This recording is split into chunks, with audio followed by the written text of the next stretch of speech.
Why, yes it is, Admiral Akbar. My beautiful fish-faced friend. It's a trap. A trap that was written and directed by M. Night Shyamalan, that is. Listen, this man, I'm always rooting so hard for this guy. Yeah, say what you want about how he writes his own, he writes his own characters who he cameos to be, the saviors of Hollywood and what have you, and the saviors of writing. Yeah, I get it. But you can't deny this man's passion for the industry, and whenever he puts out a new movie that he wrote and directed, I'm there to see it. But oh boy, yeah, pop open a cold one for this.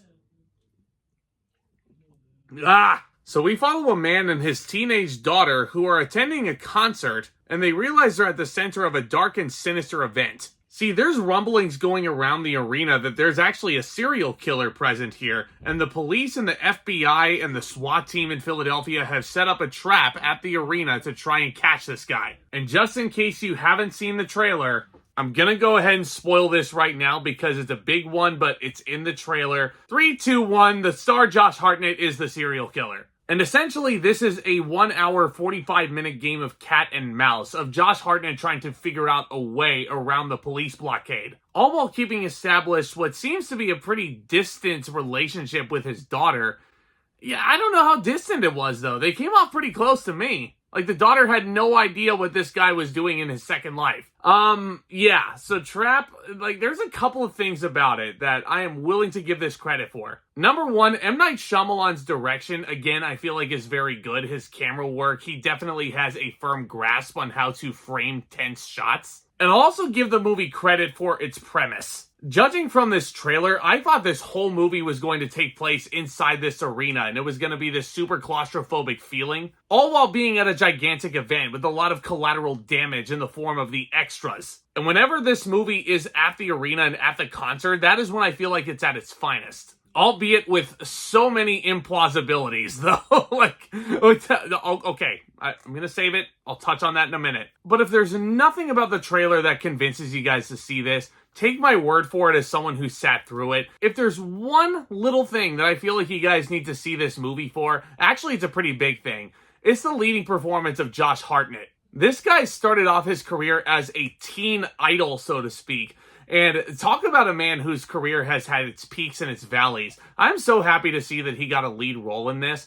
And I'm so happy to say that this man is electric in this thing. Everything that this character has going on in his head, everything in his eyes, his ice-cold stares, the uncomfortable smirk that he gives other characters while he's at the concert. Yeah, this guy rules. I know especially recently he's had some smaller supporting roles. I can think of Oppenheimer, which came out last year. He was in that briefly. But this is a true starring vehicle for him, and he absolutely lived up to the test. Yeah, but that's about it. That's about all Trap has going for it. Here's the thing about M. Night Shyamalan, my friends. Like I said, I'm always going to be rooting for him. He has put out instant classics, especially early on in his career, which have influenced so many filmmakers and aspiring filmmakers. And over the past decade especially, there have been a small handful of hits that he's come out with. Split, I can think of being excellent and a great starring vehicle for James McAvoy. And Knock at the Cabin, which came out last year, that is an awesome movie. But if you want to talk about the most unpredictable filmography when it comes to the quality of the films, nobody is more unpredictable than M. Night Shyamalan. Because one second he can come out with a masterclass like Signs, and then the next minute he can come out with something like The Happening, which is awful, but very entertaining. One minute he can come out with Unbreakable, which is my favorite movie of his, and then he can come out with the live-action Last Airbender.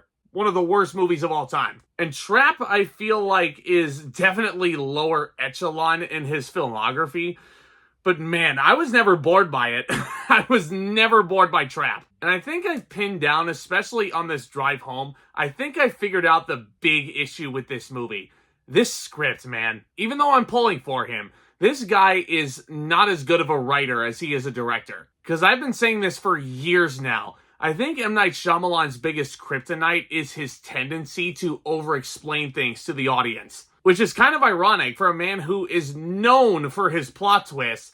It almost feels like he doesn't trust his audience enough. Like, we know that there's a twist here, and it's almost like I'm having my intelligence insulted. Never was that more true when I was watching Trap, because there's so many things in this movie that I was just not able to suspend my disbelief. Which should be the whole idea of film. There's a lot of things in Trap that are absolutely ridiculous. There's a scene involving a limousine and a crowd, and I'm like, no, that could not have happened. No freaking way. Continuity out the window. There are certain conversations that are going on way deep down the concourse in the arena, and somehow Josh Hartnett can hear them. And I'm also sitting here like, no, he absolutely could not have heard that. And did I mention that the arena part was the best thing about this movie? Yeah, this movie leaves the arena and there's still like a half hour left to go. And there are so many plot elements, important plot elements, that are introduced at the last possible moment. And the later you introduce big characters like Josh Hartnett's wife in this, Riley's mother, like, you lost me. Like, why am I supposed to care about her? And the way she was written to understand the situation of Josh Hartnett's character, Cooper,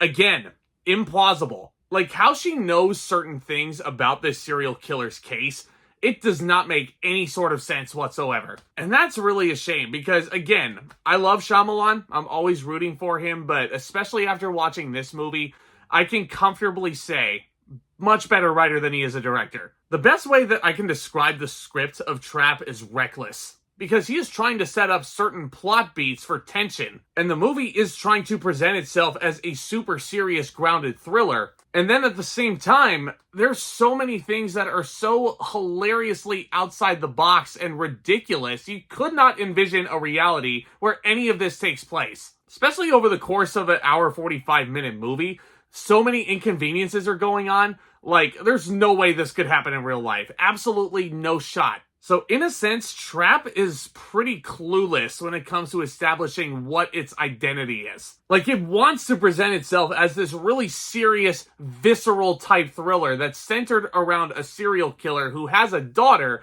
who is a huge fan of M. Night Shyamalan's daughter, who actually does sing all the songs in this. Again, much better singer than she is an actor, I'll tell you that much. Gotta have a lot of energy to get through this. And I swear, this movie, I feel like could have ended a half hour before it actually did, and it probably would have made a lot more sense. Because once this movie leaves the concert, it pretty much falls off a cliff. I get that there's some moments of tension there, but not even remotely close to as interesting as when we were in the arena. And I feel like the message that the movie was trying to convey would have been portrayed a lot better had it ended right as the concert was coming to a close. You add all this extra fluff and stuff that you didn't need in the last half hour, and yeah, this is probably Shyamalan's worst movie in a while, and that's really frustrating to say that because I've been rooting for him. He's had somewhat of a career resurgence, especially over the last decade. Like I've said, I loved Split, Knock at the Cabin, phenomenal thriller. Trap is none of those things. It wants to be one of those things, but it's not. Aside from Josh Hartnett's dynamite presence on screen, there's really no other reason for you to check this one out. Unfortunate to say, but I'm going to give Trap a D. Like I said, this movie was consistently entertaining. I was never bored by it. Maybe not in the way they were anticipating. I feel like I've said something along the lines of, in my past Shyamalan reviews, where it was good to have this guy back, especially after he comes off a quality release like Knock at the Cabin. But then there's a part of me that kind of misses the Shyamalan that was kind of deranged, like when he was writing Lady in the Water. I kind of miss that version of Shyamalan. Good to have you back. But let me know what you guys thought of Trap down in the comments. Let me know what your favorite Shyamalan movie is. One more reminder to hit that subscribe button and tap on that thumbs up as well. Lots more new content going to be cranked out over this month of August, especially in the build-up to Alien Romulus. I'm currently in the progress of reviewing all the main Alien movies. All that and much, much more to come, guys. Thank you again so much for your support. Y'all are the best. And with all that being said, Back Talk, commence.